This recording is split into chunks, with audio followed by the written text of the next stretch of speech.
Welcome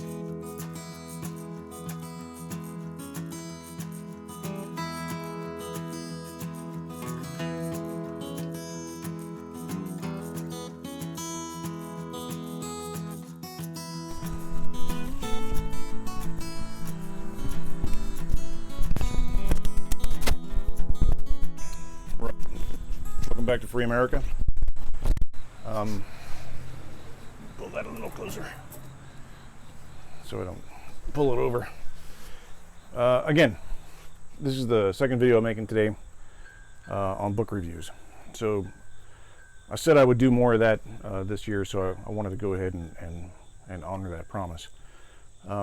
This one is about prepping books. So this is actually a story, and it's fiction. So I have to tell you that I'm not a huge fan of fiction. In fact, it took considerable persuasion for me to even read these books.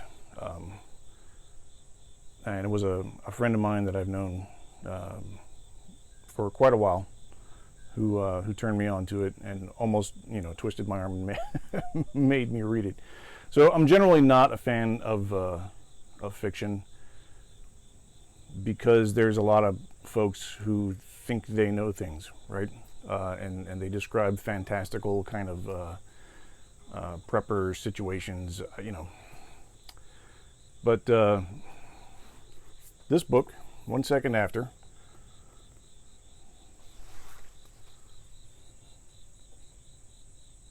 by William Fortschen,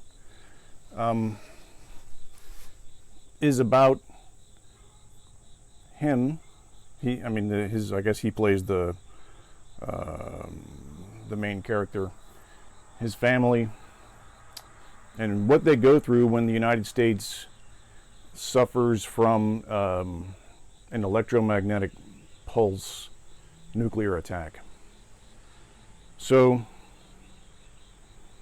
I've said before that as far as prepping is concerned, I'm generally prepping for hurricanes and snowstorms and power outages and the kinds of things you can actually expect to happen in your world. I'm not a huge believer in shit hits the fan without the rule of law, the end of the world as we know it. All of these catchphrases that we tend to use in the prepper community. So I'm not really a prepper, right? I don't plan on bugging out if I don't have to. I plan on bugging in, which means I plan to stay here, if at all possible, where I have shelter, water, food, those kinds of things. So in the book, his family also, they stay where they are. And it goes through the struggles that they had. One of the struggles was dealing with getting the right amounts of prescription medication. So you should think about that. I think about that. What are you going to do if we are without power, or unable to locomotivate, long distances? How are we going to get those medical supplies that we don't necessarily have on hand? I think your average doctor and your average pharmacist is probably not going to give you a 3-year supply of whatever your medication is, and then you have to think about, is a 3-year supply enough, right? The other thing is, once the power goes out and you've cooked all the meat in your freezer, how are you going to feed yourself, right? That's why I believe growing your own vegetables, raising chickens for eggs and meat, and rabbits for meat, and those kinds of things are important survival skills, as are fishing and hunting, but not so much, because everybody's going to be trying to hunt. During the 1920s, after after the great economic collapse we had in the United States, most of the game animals were hunted out within a year. So think about that. Wild turkeys had to be reintroduced to most parts of the United States because they were hunted out. Even white-tailed deer, which are like rats, the way they multiply, were hunted out. So think about that. Also, think about all the other, yahoos that are going to be out there trying to hunt at the same time. Same with fishing. All right, I have a favorite fishing hole. I promise you, it would be fished out in a week, right? So what are you going to do? So in this book, they talk about all of the things that you would experience, including how they set up their own rule of law in their little town, and how they had to make hard decisions about who was going to get medical attention, who was going to get extra rations, who was going to get those kinds of things that you would expect. Oh, look, it's the Powerball that I didn't win that I used as a bookmark. So all of the kinds of things that you would expect to have to do. And of course there's some drama involved, and there's boy meets girl and all that kind of crap that you can just gloss over, right? It's good storytelling, but when you're thinking about prepping for real disaster, that's not what I read the book for. And the follow-on book to that was 1 year after. So, and it kind of continues the story about how government entities tried to reestablish control over the United States, and how there was corruption involved and all that, and those kinds of things. And it's good to think about.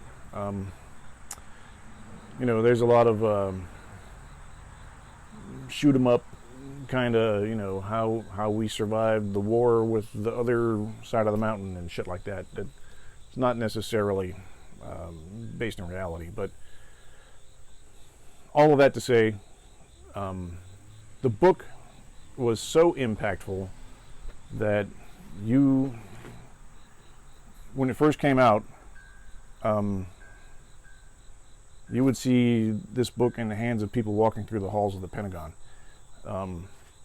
Congressmen and women got up on the floor of Congress, of the Senate and the House, and recommended that people read the book. So, frankly, that doesn't mean shit to me, what a politician recommends, right? But let me recommend it. I think it's worth the read. Again, it's fiction. It is based in the future, They don't really say who attacked the United States and who set off a nuclear EMP and all that kind of stuff. But I got to tell you, all you have to do is, read the news. If you don't think North Korea can hit the United States with electromagnetic pulse nuclear weapons right now, then you're not paying attention. I'm not fear-mongering. Don't misunderstand me. The likelihood of them doing that is still pretty remote. So, and lots of people, whether you like the president or not, are working very hard to make sure that those kinds of things don't happen to us. So, when you think about